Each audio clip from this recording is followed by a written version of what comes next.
from Super Videos, back for another episode of things you may have missed and Easter eggs for The Walking Dead. This one's going to be for season 10 episode 12, which was called Walk With Us. There's actually tons of comic Easter eggs and references to the comics in this episode, which I can't wait to go through with you guys. And also there's some callbacks to previous seasons, which were very cool and exciting as well, which we're going to cover. In case you missed our Easter eggs video for the previous episodes, make sure to go check those out. You can click the link that's going to drop on the top right to go to the playlist to watch all of those Easter egg videos. But with that said, let's jump right into this one. So the first callback we're going to look at is actually a callback to the episode prior. So in episode 12, we have a scene where King Ezekiel is taking the kids away to safety. That's actually a callback to a conversation between Ezekiel and Daryl, and also Daryl and Judith in the previous episode, episode 11, which was called Morning Star. For those of you that don't remember, the conversation between Ezekiel and Daryl went something like this. Daryl told Ezekiel, if at any point we have to get out of Hilltop, one of us will grab the kids and take them to safety. And the conversation between Daryl and Judith was that Daryl told Judith, if King Ezekiel comes to you, go with him, regardless of whether I'm there or not.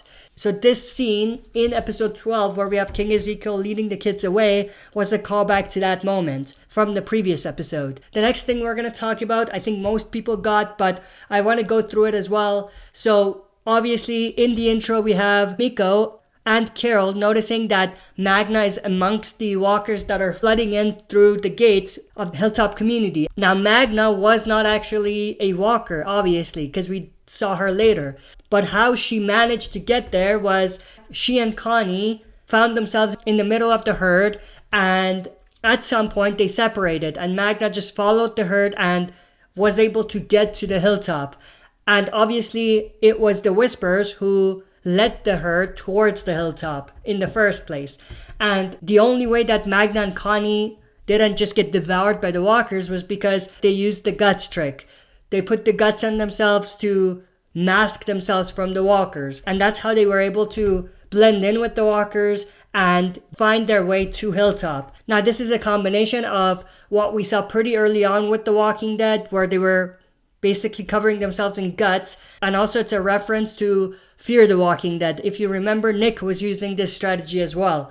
But other than that, it's also a reference to the Whispers. So instead of wearing the skin, they're just covering themselves with the guts or the walker blood. The next Easter egg that we're going to look at is this scene between Beta and Negan. Negan called Beta Frowny McTwo-Knives.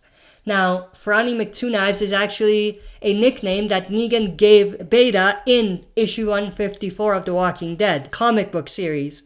Now, the picture you see is actually not from that panel where he called him Frowny McTwo-Knives. I just found a different picture, but Negan does call Beta Frowny McTwo-Knives in the comics because he has these two huge knives. The next callback we're going to talk about is the scene where Mary dies right before she's stabbed by Beta. There's this moment right after she kills the walkers where she's looking at the sky, looking at the sun.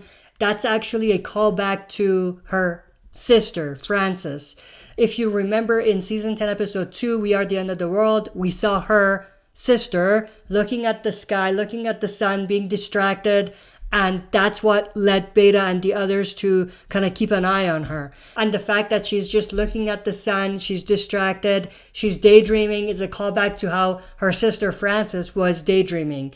And it's interesting because this episode, it's revealed that her sister's name was Frances. So that's a pretty cool way to circle things back around as far as Mary's story is concerned, because we basically go back to the moment when we saw the two sisters. And this episode, which is her final episode, circles back around to her first episode. The next Easter egg is when we have Beta gutting Mary and killing her. It's actually a callback to how Negan killed Spencer in season 7, episode 8, the mid-season finale, which was called Hearts Still Beating.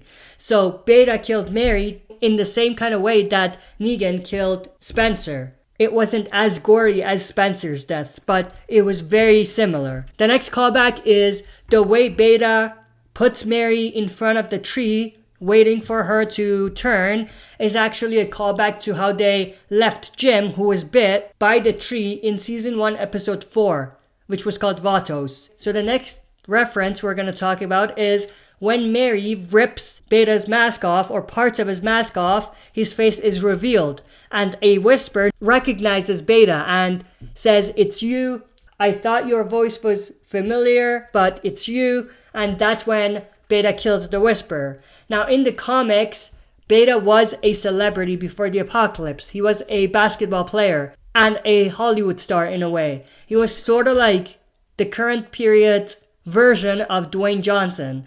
So that was in the comics. So he was a celebrity. That's why he was recognized in the comics. In the show, they're remixing it a little bit. They're still having him be a celebrity, but it seems like they're gonna make him be a singer instead of a basketball player. Now, I went through a lot of details and talked a lot about the clues that we have so far about why we're saying Beta was a singer before the apocalypse. You can click the link that's going to drop on the top right to go check that video out. But we're obviously going to get some scene in the future, obviously before Beta dies, when they actually reveal who Beta was and why he was recognized by this whisper. The next callback we're going to talk about is when Yumiko punches Carol. It's actually a callback to a comic moment in issue 146 when Maggie punches Rick. They have a disagreement and Maggie punches Rick and puts his ass down, which is pretty awesome and shocking in the comics. So that was a remixed version of that. The next callback is when we have Carol sitting down and there's like a walker who tries to reach out for her. It's actually an Easter egg to Carol's death in the comics in issue 42. In the comics, Carol actually dies by suicide by Walker. We don't necessarily know whether Carol was thinking about killing herself in this scene, but what we know is that this was an Easter egg to that moment from the comics.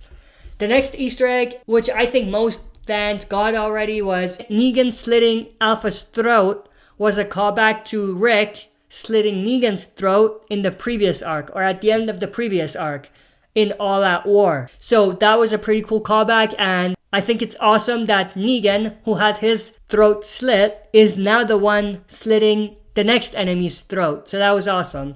And even in the comics they did that, and it was a pretty cool way to circle things back around. The next Easter egg is this scene here where we have Negan holding Alpha right after he kills her or slits her throat. It's actually an adaptation of issue 156 comic cover where we have Negan and Alpha, and in the comics they actually wanted you to think that they are kissing each other and they're embracing each other, and they wanted you to think that they're together. The title of that issue was actually King and Queen, or Queen and King, I don't remember, but they wanted you to think that Negan is king, Alpha's queen. They did something like this earlier as well where we had them actually kissing, so they did that, but the way they did this particular scene where Negan is holding Alpha is actually a direct adaptation of comic cover issue 156. So that's pretty awesome. And even the way Negan puts Alpha down and watches her bleed is actually a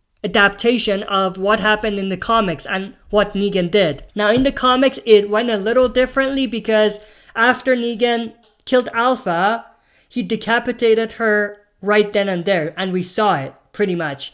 And then he put the head in a sack and brought the head back to the communities to show Rick and to redeem himself that way. In the comics, there's actually this particular scene where Magna, I think, is holding the binoculars and she sees Negan with a sack approaching them. And he says, "I come in peace," and it's a pretty awesome scene. But in the show, they didn't do it quite like that. Now, it's possible that they're gonna still do a scene similar to that where Negan brings the head to someone else, maybe Aaron or Daryl. But they did that scene a little differently up to this point because after that, Negan does in fact put the head in a sack.